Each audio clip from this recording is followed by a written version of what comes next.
Yeah, so the influence is from the street food vendors with the little bags of sliced mango and they top it with the chili. That's kind of where we drew inspiration from that. We wanted to incorporate that culture into the story of their cocktail menu. And so when you drink the green mango martini, it literally tastes, or our idea is that it will taste like you're biting into these mangoes with the chili oil over the top. Hey, everybody. Welcome to the Decoding Cocktails podcast. I'm your host, Chris LeBeau. At the ripe age of 38, I left my former career behind and joined the hospitality industry. Since then, I've been on a rapid journey of learning, meeting all sorts of great people, and this podcast is my chance to bring you along with me, whether I'm interviewing somebody that works in the industry, another enthusiast, or occasionally stepping back to share what I'm working on or my thoughts. I'm so glad you're here, and so with that aside, let's get into today's episode.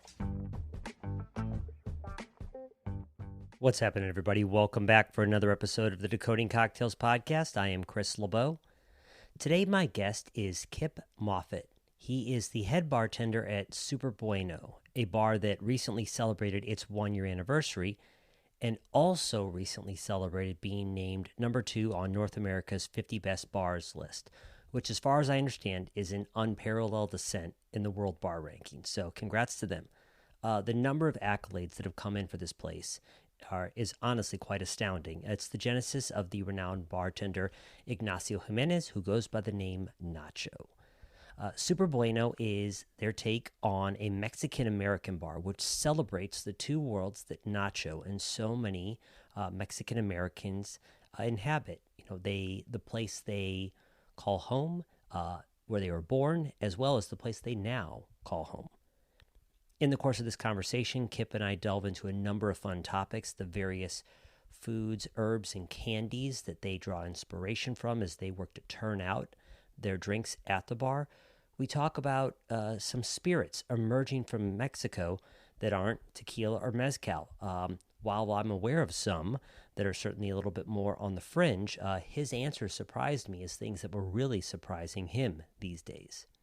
We talk a bit about their most science-y cocktail, which is actually called the vodka y soda, and we delve into it quite a bit, but I'm also going to link out to a conversation that Nacho had on another podcast called The Cocktail College about it. Kip says it's also really fun to bring some unique flavors to it while kind of chasing this line of vodka y soda a bit. He says it's interesting because it's a very reflexive go-to order that people might come from and the surprising flavors they often get. As you think about a Mexican restaurant, at times you're probably also thinking about margarita with theirs. They have a very unique take, adding mushroom to theirs. And so certainly fun to kind of wrap your brain around a bit. One other thing I'll say about Superbueno that has often written about, and I've heard Nacho speak about in other conversations, and I have not visited the bar yet, but I'm going to be in New York in about a month, and I'm looking forward to checking it out, is it's interesting how often it comes up that music and lighting are so important at Superbueno. Nacho has a background as a DJ as well. I just finished a book on the founding of the Ritz-Carlton Hotel, and Cesar Ritz, its founder, talked about how important things like lighting and ambiance are that really takes an experience and pushes it to the next level. There will be all sorts of links to Superbueno in the show notes, and if you check this out on Substack, you'll also see some pictures of their menu. You can find them online at superbuenonyc.com or on Instagram at superbuenonyc. So thanks, everybody, and enjoy this conversation with Kip.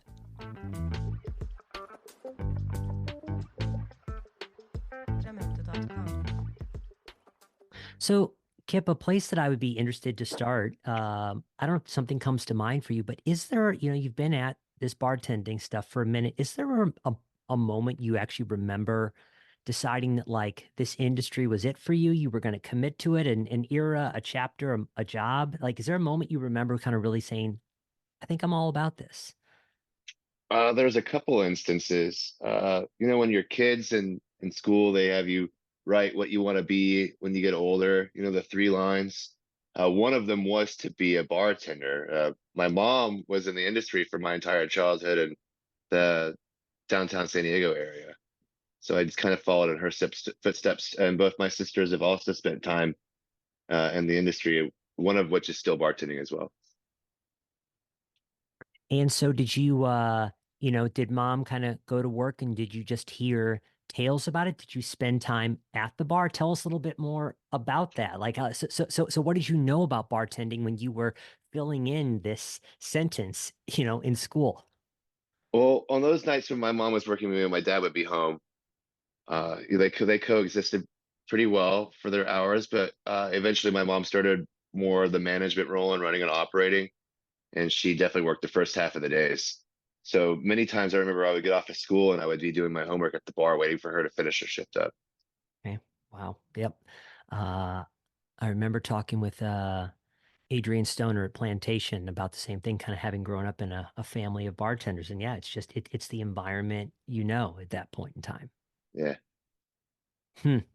Um, And so for your work at Superbueno, we'll get to that in a minute, but I know through work at Ghost Donkey and other things that you've certainly, this is not your first ride with agave spirits. Has that always called to you? Tell us about how you kind of ended up here in this particular role, or is it more like kind of serendipitous at a point in time? What's kind of the road to here look like for you? Well, initially when I started working at Saxon Pearl and Ghost Donkey, it was just by chance. I had been preparing to move to New York and I had been going out a lot and I met the guys at the team at Saxon and I told them I was planning on moving and they asked what I did for a living. I told them I bartend and they're like, well, come stash, come hang out, see if it's a good fit. So I had like pretty much finished everything that I needed to accomplish before I moved to New York. And so I hit the ground running like right away. And I got involved with them. I met the culture, got to meet Nacho and start working with him at Ghost Donkey shortly after I started at Saxon. So tell us a little bit about that chapter at that bar group. What did you learn during your time there? Give us I'm sure it was many things, but tell us a little bit about what you took away from that time. Oh, it was a great introduction to New York bar and restaurant culture. Um, and my other markets, I'm most of the people that I'm working with are career restaurant and bar workers. In New York, I was surrounded by so many different types of people, musicians, actors, opera singers, all types of drives in and outside of the industry that all still took it so seriously. So it was amazing to be surrounded by that type of energy of people always wanting to be their best and to succeed in other places and also within the space that they are. Other things that I learned with Saxon, especially and Ghost Donkey, is no matter how busy you are, you still need to be approachable because the expectations and standards of what people are expecting in New York when they go out, they want to be acknowledged, as part of hospitality.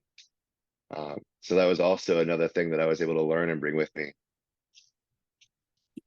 Obviously, Kip, some of that is just practicing, getting so used to the rhythm that hopefully you can do two things at once to some degree. But for people getting started, I mean, other than just time in the trenches, in the well, so to speak, are there any tips you'd have for people about how to better be able to be good at your craft and extend hospitality at the same time? Is it just a muscle, or are there any tips you'd have for people? It's kind of it's tricky, You just can't wear how busy you are on your face. Just you got to remember just to relax. You're doing something that I hope that you love, and that we're able to have a good time doing it. If it's, there's always things that can stress you out. And sometimes when you look back on them, they were just not that important. You just kind of get used to those types of things always being present, just let it go. Have a good time, relax, and enjoy yourself and the company of your coworkers and the guests in the room and party time. I think your point about not wearing it on your face or like the things that didn't matter. I always remember this line I heard from Mark Twain in his later years. It was, I'm an old man who's known many troubles, most of which never happened." And so yeah, how do Right. you kind of how do you not take it too seriously, right? The drinks have obviously got to get out across the bar in reasonable ticket times, but like let's not treat this like it's life or death at the same time, too. So Superbueno calls itself, refers to itself as a Mexican American bar. How should people think about the difference between something like that and a traditional, what they might think of more as a Mexican bar or restaurant? How do you guys kind of talk about what the bar is? Well, uh, the space is built on so many stories and memories of not just childhood, heritage and representation of culture through food, music, the color, the art, hospitality, the drinks. What really makes it a Mexican American bar is how all of us are products of our environment. We draw inspiration throughout our cocktail menu from street vendors, from candy, from classic dishes. We're able to incorporate all these memories and perspectives of these flavors and ingredients into American classic cocktails and our versions of them. Yeah, and so I guess, as I've heard it kind of said, it's like when you are from a place but living in another, you kind of, at that point don't really belong to either. You are kind of this mix of the two. And so you guys feel like you have a little bit more permission to really draw from kind of this broader melting pot as the language is. Yeah, it's fun. Tell Lots of me, flavors and ingredients that we get to kind of tap into.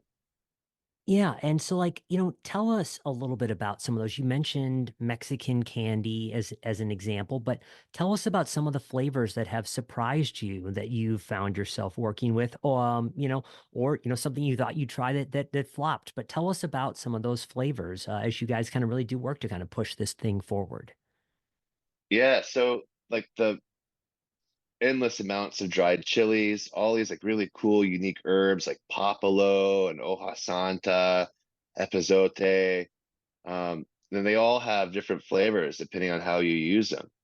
You can ground it into, a salt or a rub. You can dry them out. You could cook with them. You could sous vide with them, and all of it infuse.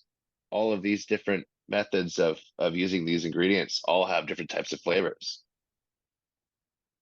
Do you and this could be too broad of a spectrum, but like if I'm thinking about like a dried pepper or epazote, for example, so kind of this very pungent herb.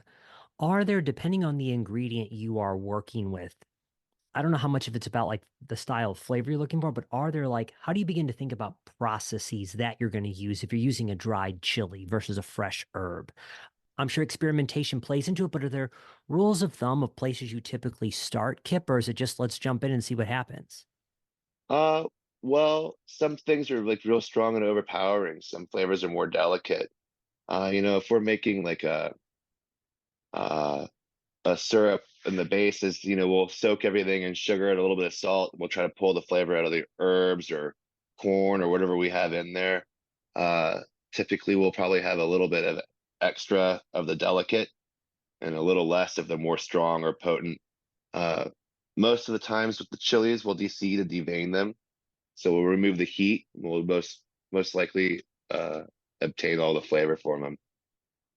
But things like epazote, that's really powerful. Um, So those types of uses are not typically. I don't know. I just feel like I'm running right now with that That's fair. with that answer. No, that's okay. That's okay. So much of alchemy is around experimentation, and I think where you're immediately starting makes sense in terms of less of your super pungent flavors, a little bit more of those that are more delicate. But yeah, I think also for myself as well, sometimes I had Chris Tunstall from a bar above on recently, and and he had kind of really spent time trying to think about this more academically, but he was saying, oh, if it's like a fruit, I'm thinking about this typically more as like a syrup first, versus if it's an herb, maybe more as an infusion. And, at times it's also like, you know, people are always going to have different schools of thought or depending on what they're working with. But I just didn't know if you had general rules of thumb or not, which is totally fine. No big deal. My biggest rule of thumb is typically I'll make all of my measurements in multiples of five, so it's easy to scale or increase or remove, and it's always easy to translate from like my prep or my barbacks. I love that. Uh, Okay. Yeah. How do you make this simpler for when you're kind of really at it and running right there? That's perfect. Um, we'll talk about agave. It's everywhere right now and all these things. But one of the other things I know I'd sent over was you certainly have a variety of various, aguardiente moonshines or, rums coming out of the market. What are some things as people think about, that there's an endless variety of flavors coming out of the Mexican market these days. What are some things that you guys are enjoying messing around with that people should think about when they think about the canon beyond agave spirits? Yeah, the brandies right now. There are a lot of really good ones coming out. In Sierra Norte in Oaxaca, we're lucky to work with Alessandro from Tosba. He has a massive mango orchard, and he's making this like, really nice, super smooth, high ABV brandy for us that we're mixing into our green mango martini. Um, there's another one that we carry called Edenico. The gentleman's name is slipping my mind, but he has a background in wine. They're making really, really nice brandies as well, all hand-picked fruit, very small rural farming communities also in Oaxaca.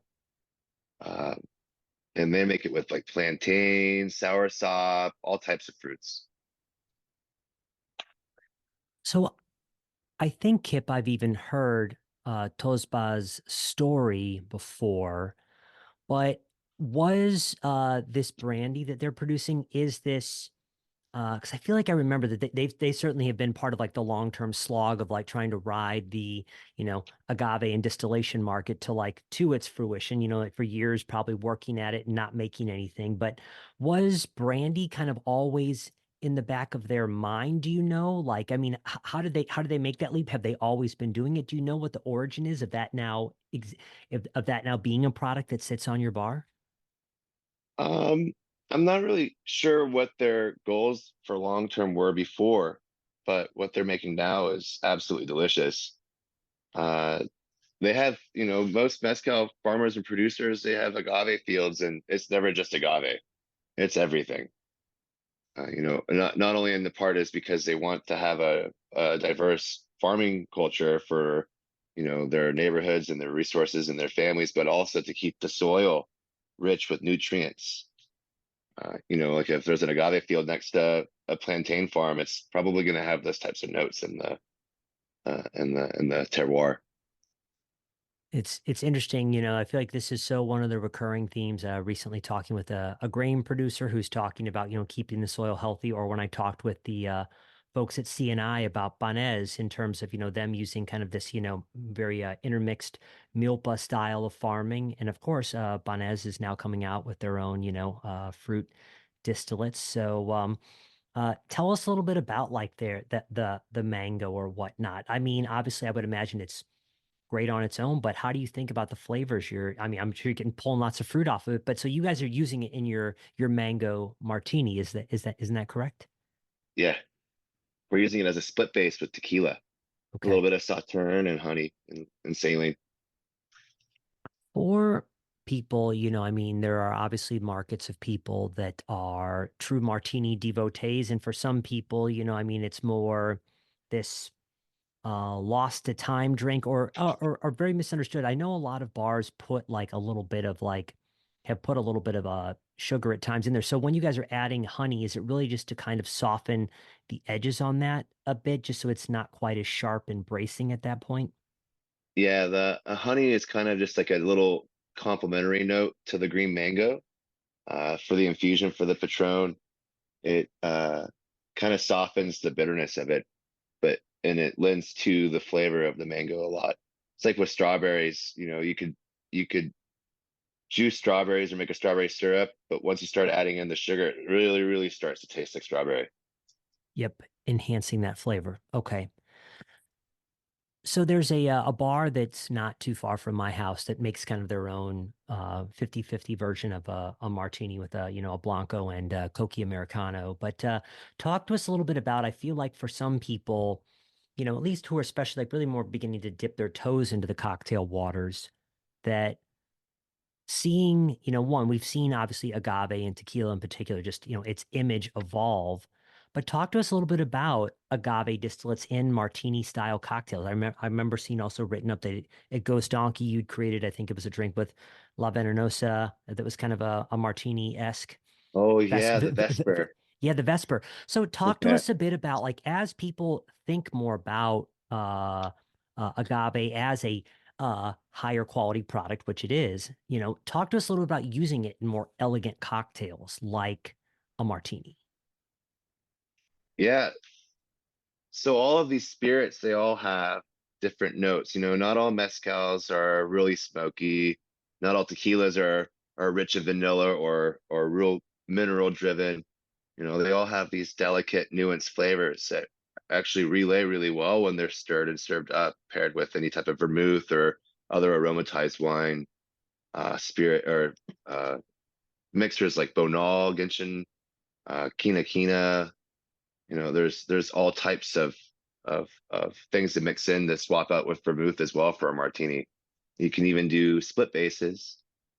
Uh, you know, a real nice rum and a nice tequila. Those will pair together sometimes well. Or you could, doing like how we did with the El Vesper. It was raicilla and tequila, and we did a really nice Baja white wine, and I flavored it to be a homemade vermouth, and I used epazote instead of wormwood.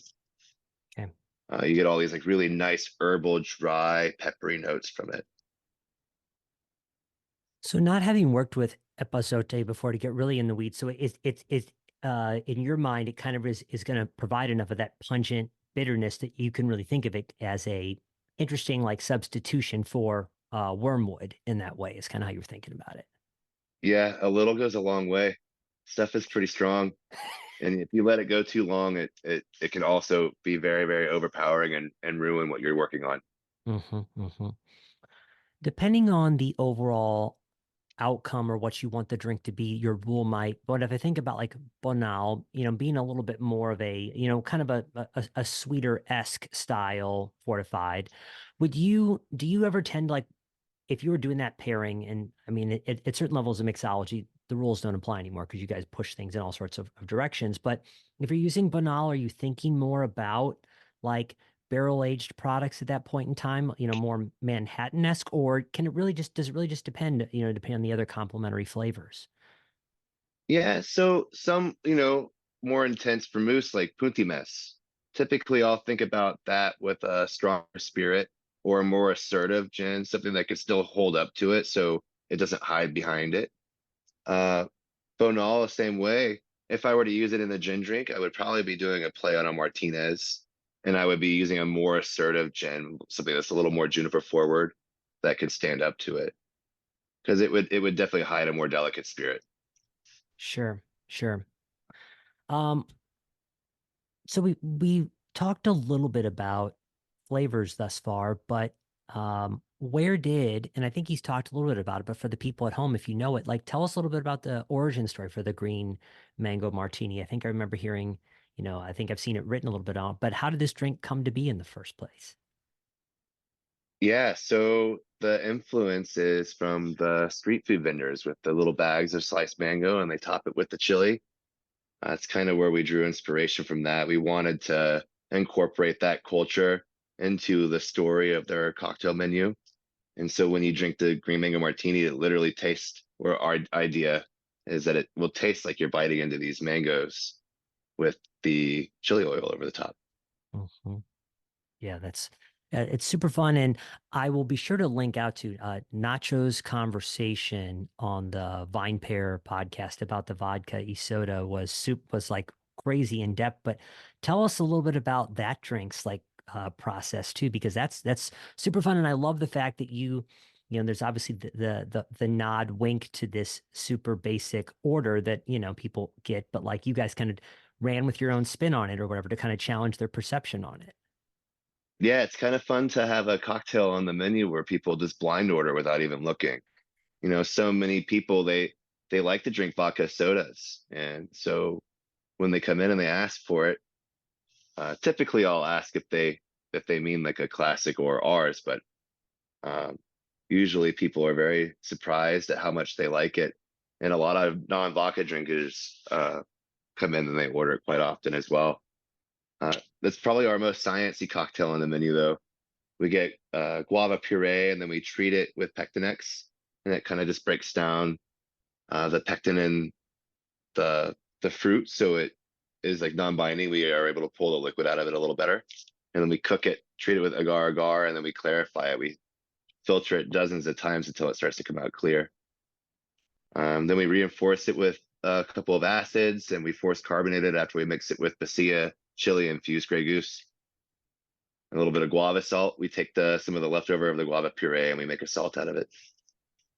So for the folks at home who are less deep in the alchemy of mixology, so you guys are kind of taking a guava puree and you're kind of able to like separate out a lot of its solids, so you can kind of impart essence of guava while still kind of maintaining roughly more I know it's going to have a little bit of color from the peppers, but it kind of enables you to impart that flavor a little bit without it like railroading and making the drink super cloudy. Is that kind of the purpose of that?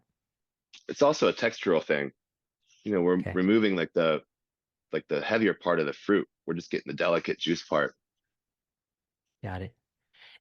Okay, that's helpful right there. Yeah, it was it's wild to kind of like hear like the fact that that can be your most sciencey cocktail is also pretty fun right there. So I'm curious along those lines, a lot of people you come to a Mexican restaurant or or in your case it's Superbueno, I mean margarita kind of to the lay person stumbling in the door, is something they're just going to reflexively lean on, knowing that you guys have also a different approach with kind of your listed margarita. Do you feel like you ever need to like uh, brace people in advance because you guys are putting a mushroom in yours? Isn't that correct? Yeah, we're using Huitlacoche. Can you tell us a little about what, because again, especially with some of these more words that are less anglicized, if you will, for some of us, we see this and we go, whoa, what is that? So tell us about that mushroom and why you guys are using it in there. Well, it's a delicacy in Mexico. It's a mushroom that grows on corn. It has like this like almost blue cheese look with like a little darker edges to it. Super crumbly. The flavor is intense and delicate and earthy. And then it just imparts all this beautiful charcoal color and earthy notes to the mezcal when we do the infusion. And it's just a splash of syrup, just kind of to get tied together, and all lime juice and Cointreau. So it's just like this tart, earthy, smoky, mineral margarita. It's really good. Hmm. Yeah, and so I think like, probably that usual brightness that people are associating with the marg, this is going to help kind of like add a nice like savory element and kind of, round it out a little bit more, I would guess too. So, Yeah. People are always surprised. I always talk them into it. good. It's nice when you have, I feel like that's the other fun part is hopefully when people are showing up to Super Bueno, or not, it's like, them coming in with this idea of like, oh, like I'm here like for the experience. So that's pretty cool that people are open to that right there. Um, I was interested in for a very nuanced thing, knowing that, when we're paying the money that we are for a cocktail and in the era when they are more renowned, people want something that looks great. How do you guys think about putting salt in a cocktail versus putting something on a rim? Because obviously if you're kind of licking the rim, you're certainly getting a nice big jolt of it. How do you guys think about like when people are adding saline into the liquid versus on the rim of the glass? So on the rim, it kind of helps elevate, or it's supposed to be there. When you lick the salt on there, if it's like a skinny margarita or a not so sweet margarita, that salt actually helps make the citrus more naturally sweet. And then if you put saline into a drink, it's like adding bitters to an old fashioned. Maybe that one dash of saline is what the drink is missing, and it just ties everything together for you. It's like putting salt in a soup that was a little bland. Really? Okay. Yeah, and this is where you're deeper into it. So you're saying that on the side of the glass, it's going to help make the cocktail perhaps a little bit sweeter, but in it, it might impart bitterness. Okay, huh? I did not know that. Okay, well, I'm looking forward to trying to an A/B test You can, on you my. know, salts also elevate a lot too. You know, for our margarita, we use a citrus salt. We zest orange, lemon, and lime into Malden, and then we grind it down with a molcajete. So there's also an aromatic aspect that the salt is providing because it has all that zest on the lip of the glass as Hmm, well. wow, interesting. Um, I was also curious in general, knowing that there are some fun whiskeys coming out of Mexico now. Not everything has to. You guys are again a Mexican American bar for your roasted corn sour, your whiskey-esque sour. Are you guys using like a Mexican whiskey, or are you just using are you using a kind of a corn forward one? Is that something you're comfortable talking about? Oh, we're using a Mexican corn whiskey. It's made from heirloom corn and nixtamalized masa. It's called Abasolo. Okay, sure. When I saw it listed, I was wondering if it was Abasolo or not. Okay, cool. Yeah, it's pretty tasty. Awesome. And then that Uh, one we just do corn on corn on corn with that one. We do the Abasolo, and then we make a almost an oleo sacrum, but instead of citrus peel, we put herbs and charred corn with demerara, and we let that sit for a couple days and pull all those flavors out, and we cook it down, and then we mix it with the Abasolo, a little bit of reposado tequila to clean it up, and then on top we pull the husks from the corn cobs and we char them, black them, and make it ash. We put that on top as well. okay, damn.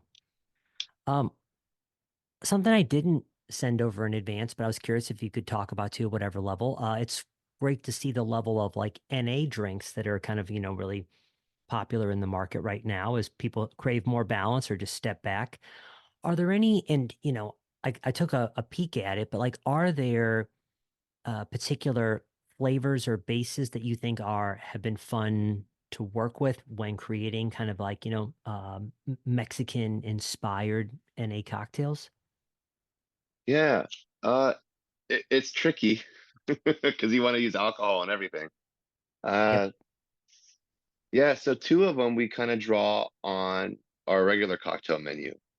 The Legato Loca has a relationship with our hibiscus agua fresca, which is our gin and tonic, and so we still use the tonic base from with the strawberries and the aji amarillo, and we just make a really nice highball with martinis vibrante.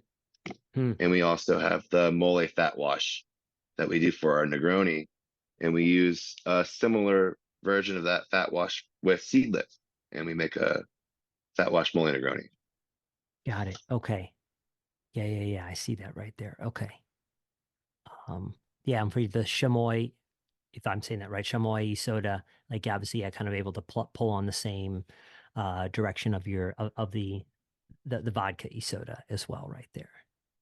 The chamoy is cool. It's like a fruit salsa, and we make it in-house. And then we just put a little bit of lemon and club soda. So it's like a savory, refreshing drink.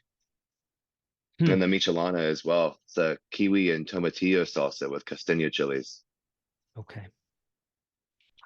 So it's more of like a fruity, spicy michelada. Mm-hmm, mm-hmm. Uh, I did want to, it's something I've covered before, and I'm sure it's a conversation you have too often right there. But yeah, it feels like when I remember being in a kind of a small village south of Puerto Vallarta, and like there, like the language, if you drop a word like Ricea, people are still like have this like moonshine, remembrance of it, and then there's plenty of rot gut Ricea out there still, but as these spirits elevate, I think a lot of our memories of things like mezcal of being rot gut or all smoky. Talk to us a little bit about why they're not all smoky. Talk to us about like how do you kind of talk to people about this who are still curious and learning the difference? And oh, I don't like scotch. It's all peaty. I don't like mezcal. It's all smoky. How do you have that conversation with people?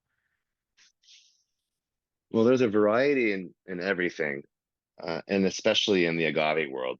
If you think about, there's agaves that sit in the ground for 6 to 8 years, and then there's some that sit in the ground for 30, 35 years.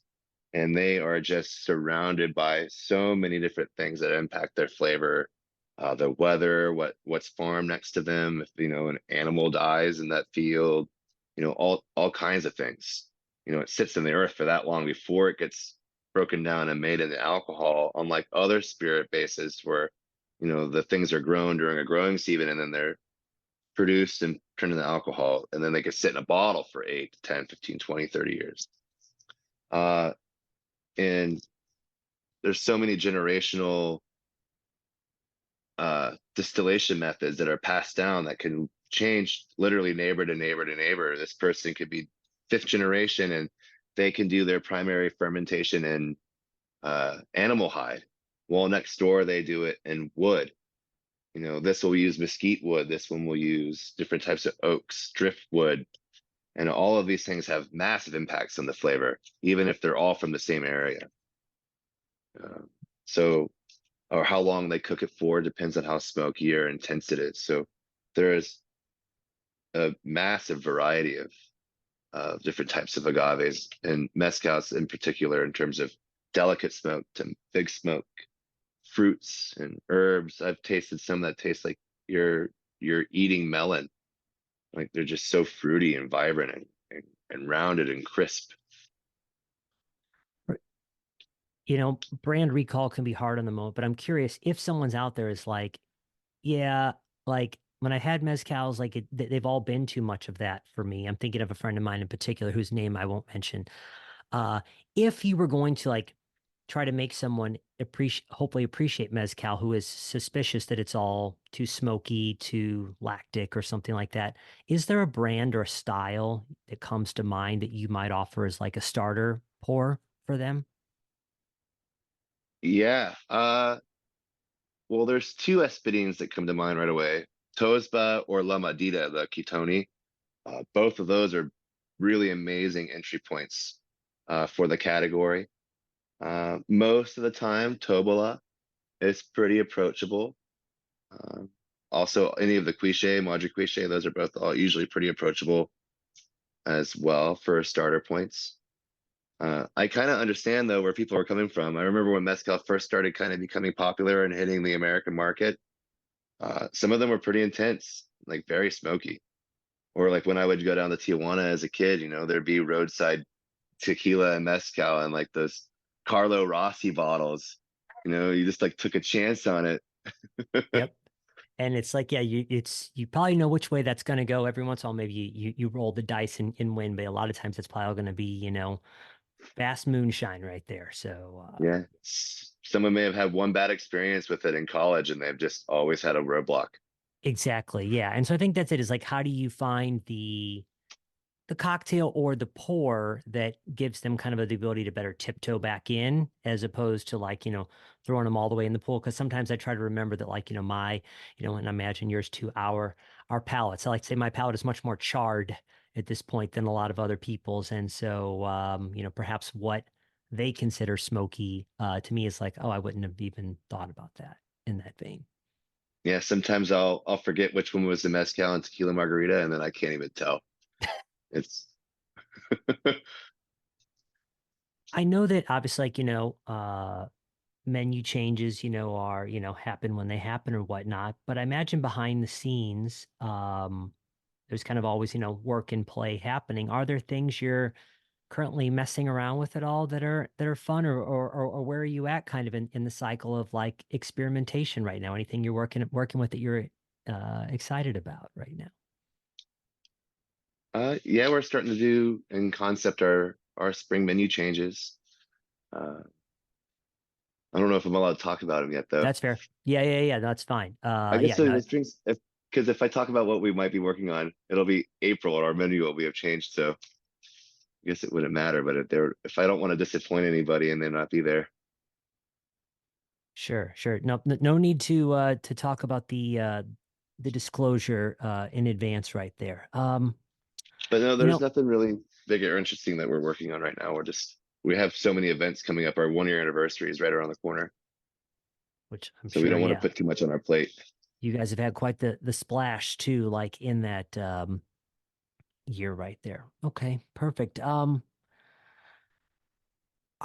there anything we haven't covered, Kip, that you'd like to talk about? Is there anything we can anything that's on top of mind for you that you'd like want to talk about today we haven't covered? No, I don't think so. Okay, Any- perfect. This has been great. Uh, the, where do people find you if you want to be found? Tell us about where to find the bar online. So hopefully they'll stop in and see you right there. Yeah, I'm always there Tuesday through Friday, corner of First and First, Manhattan. Uh, Superbueno.com. Come by.